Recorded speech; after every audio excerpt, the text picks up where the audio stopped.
চলো বন্ধুরা, আজকে দেখে নিই দারুণ টেস্টি একটা নিরামিষ রেসিপি, যেটা দিয়ে রুটি, ভাত, পরোটা দুর্দান্ত লাগে।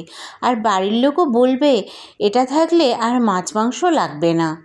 এখানে নিয়েছি আমি 100 গ্রাম পনির আর 2টো সেদ্ধ আলু নিয়ে গ্রেটারে গ্রেট করে নিলাম। আর সামান্য দিয়ে দিলাম লবণ, সামান্য কাশ্মীরি লঙ্কার গুঁড়ো, হলুদ গুঁড়ো, আর দিয়েছি 2 চামচ কর্নফ্লাওয়ার দিয়ে খুব ভালো করে এটাকে মাখিয়ে নিতে হবে। খুব ভালো করে মাখিয়ে নিতে হবে। এবার মাখানো হয়ে গেলে হাতের তালুতে দেখো আমি সামান্য তেল দিয়ে ভালো করে হাতে মাখিয়ে নিয়ে অল্প অল্প করে ডো নিয়ে এই দেখো এখানে বড়ার শেপ দিয়ে নেব। এই দেখো এইভাবে বড়ার শেপ দিয়ে নিতে হবে। এটা কিন্তু দুর্দান্ত হয় খেতে।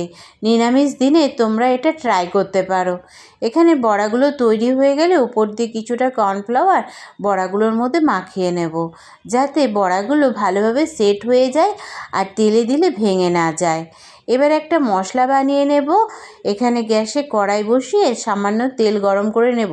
আর এখানে নিয়েছি একটা টমেটো আর 5-6টা কাঁচা লঙ্কা আর 1.5 ইঞ্চি মতো আদা দিয়ে ভালো করে ভেজে নেব। এবার দিয়ে দিলাম কিছু লবঙ্গ, কিছু কিশমিশ আর কাজু বাদাম, আর দিয়ে দেবো 1 চামচ মতো গোটা জিরে দিয়ে খুব ভালো করে ভেজে ঠান্ডা করে নেব। আবার কড়াইয়ে দিয়ে দিলাম সামান্য পরিমাণ তেল দিয়ে অল্প অল্প করে বড়া দিয়ে ভেজে নেব। এই দেখো বড়াগুলো কিন্তু একটাও আমার ভেঙে যাচ্ছে না, দেখেছো? এই কর্নফ্লাওয়ার দিয়ে মাখিয়ে রাখলে বড়াগুলো ভালোভাবে সেট হয়ে যাবে আর একটাও ভেঙে যাবে না। এবার মশলাটা আমি মিক্সির জারের মধ্যে দিয়ে বেটে নিলাম। আর দিয়ে দিলাম ওই মশলার মধ্যে দিয়ে দিলাম একটা পনির আমি ভেঙে রেখেছিলাম, সেটা দিয়ে ভালো করে বেটে নিলাম।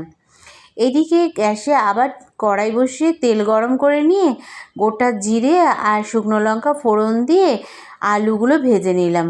আলুগুলো খুব ভালো করে ভাজা হয়ে গেলে বাটা মশলা দিয়ে খুব ভালো করে কষিয়ে নিয়ে গুঁড়ো মশলা দিয়ে দিলাম। ওই 1 চামচ ধনের গুঁড়ো, কাশ্মীরি লঙ্কার গুঁড়ো, হলুদ গুঁড়ো, স্বাদ মতো লবণ দিয়ে ঢেকে ঢেকে খুব ভালো করে কষিয়ে নিলাম। আর কষানো হয়ে গেলে তেল ছেড়ে আসলে দেখো আলু সেদ্ধ হয়েছে কিনা দেখছি আমি। তেল ছেড়ে আসলে দিয়ে দেবো সামান্য পরিমাণ জল আলু সেদ্ধ হওয়ার জন্যে। এই দেখো এবার ঝোল ফুটে ওঠা পর্যন্ত অপেক্ষা করব। আর ঝোল ফুটে উঠলে আমি ঢাকা চাপা দিয়ে আর একটু সেদ্ধ করে নেব আলুটা। এই দেখো আলু এখানে পুরো সেদ্ধ হয়ে গেছে। ওপর দিয়ে দিয়ে দেব ভেজে রাখা বড়াগুলো। আর বড়া দিয়ে কিন্তু আর একবারও ফোটাবো না, বড়া দিয়ে কিন্তু আমি গ্যাসের আঁচটাকে বন্ধ করে দেব। আর তৈরি হয়ে যাবে আজকে আমার পনির কোপ্তা কারি। এই দেখো কি দুর্দান্ত লাগছে দেখতে, দেখো তোমরাও বাড়িতে বানিয়ে নিও আর খেয়ে বলবে কেমন হয়েছিল। আর ভিডিও ভালো লাগলে আমার চ্যানেলটাকে সাবস্ক্রাইব করে দেবে আর লাইক কমেন্ট করতে ভুলবে না। আর উপর দিয়ে দিয়ে দিলাম ফ্রেশ ক্রিম। আর তৈরি হয়ে গেল পনির কোপ্তা কারি। আজকের মতো টাটা বন্ধুরা।